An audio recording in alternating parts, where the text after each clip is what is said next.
Okay, I want you to think back to the absolute best educational experience you've ever had.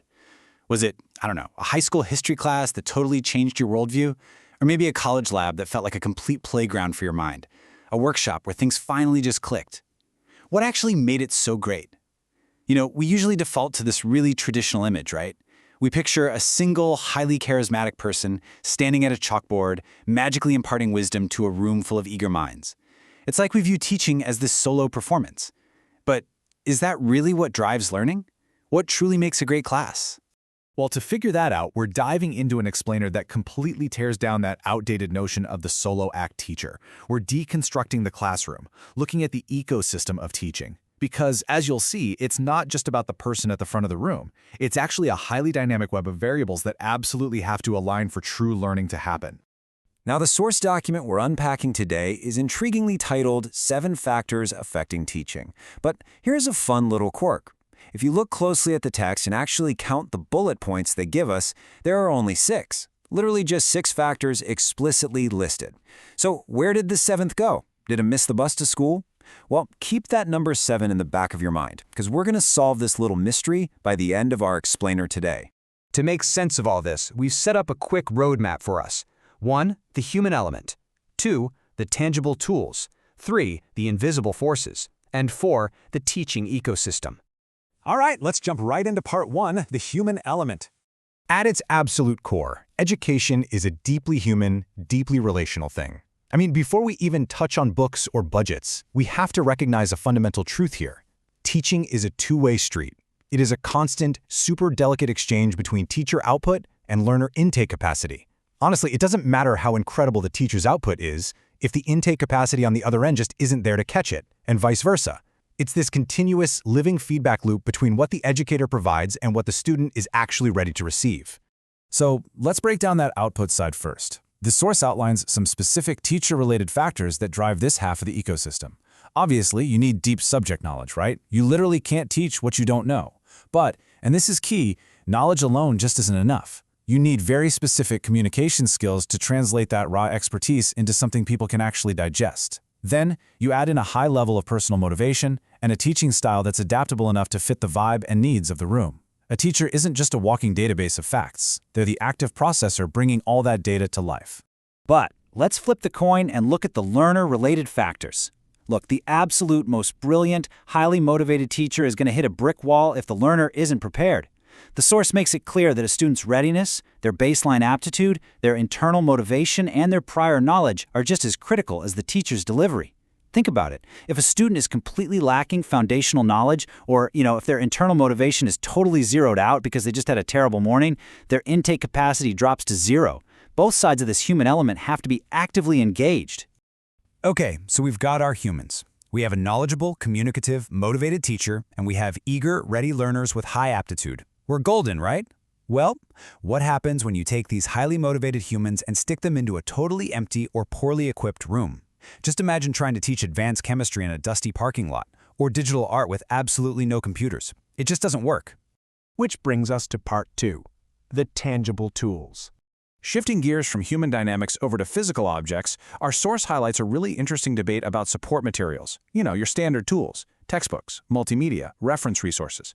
But the core debate they point out is quality versus quantity. Look, just throwing a massive volume of books or flashy multimedia videos at a student does not automatically mean better learning. Actually, an overwhelming quantity of reference resources can completely crash the ecosystem if the quality and relevance aren't dialed in. It's a delicate balance. It's about finding the right tool, not just hoarding the most tools. And this debate extends right into our physical instructional facilities too. We aren't just talking about, having a roof over our heads. The actual classroom layout, having modern AV equipment, and crucial lab access, these things literally dictate the boundaries of how learning can happen. Like if your classroom layout has all these heavy wooden desks bolted to the floor facing forward, it physically prevents collaborative group work.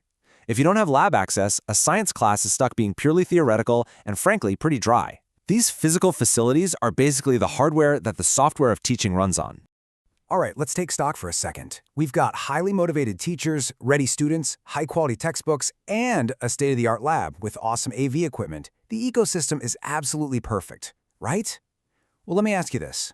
What happens when you have great textbooks and beautiful labs, but terrible institutional leadership? Or what if the students are sitting in that incredible lab, but they feel like they're in a fundamentally unsafe space? That leads us right into part 3, the invisible forces. These invisible forces are the things you can't touch or buy out of a catalog, but they govern literally the entire experience. I want to slow down for a second here, because this definition of the learning environment is absolutely crucial to grasp.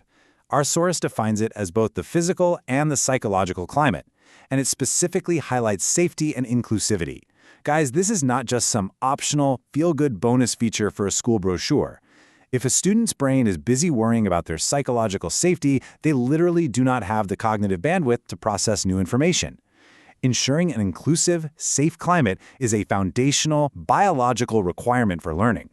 Put simply, if the air in the ecosystem is toxic, nothing grows. So the key takeaway here is how these invisible forces scale all the way up to the institutional level. The source identifies institution-related factors, things like top-down policies, leadership styles, school culture, overarching resources, and class size. Think about how these secretly pull the strings on everything we've looked at today. Class size directly dictates how much one-on-one time a teacher's communication skills can actually pull off. Institutional leadership sets the whole culture, which determines if that psychological climate feels safe. And the institution's overarching resources dictate whether those tangible tools, the labs, the AV equipment, even exist in the first place. The institution is basically this invisible container holding the entire ecosystem together. And finally, part 4, the teaching ecosystem. All right, it's time to bring all these threads together. And yes, finally address that little mathematical discrepancy we noticed at the very beginning. Remember how our source material was titled 7 Factors Affecting Teaching, but it only gave us 6 explicit bullet points? Well, the missing 7th factor isn't some secret new tool, and it isn't a magic teaching style. The 7th factor is the complex, dynamic interaction between the other 6. It's the friction and the harmony between the teacher, the learner, the support materials, the facilities, the environment, and the institution, because absolutely none of these operate in a vacuum. If you change the institution's policies, that affects the learner's motivation, which then forces a change in the teacher's style. The 7th factor is the ecosystem itself, constantly in motion. Which leaves us with this final, provocative thought. We've seen today that true learning is so much more than just a person standing at a chalkboard. It's this delicate, beautiful alignment of humans, tangible tools, and invisible atmospheric forces. So, looking at your own life, whether you're a student, maybe a professional trainer, or a leader trying to build a better learning culture at work, if teaching requires all these factors aligning perfectly, what is one factor in your own ecosystem that you can change today to make it better? Thanks so much for exploring this explainer with us, and keep questioning how you learn.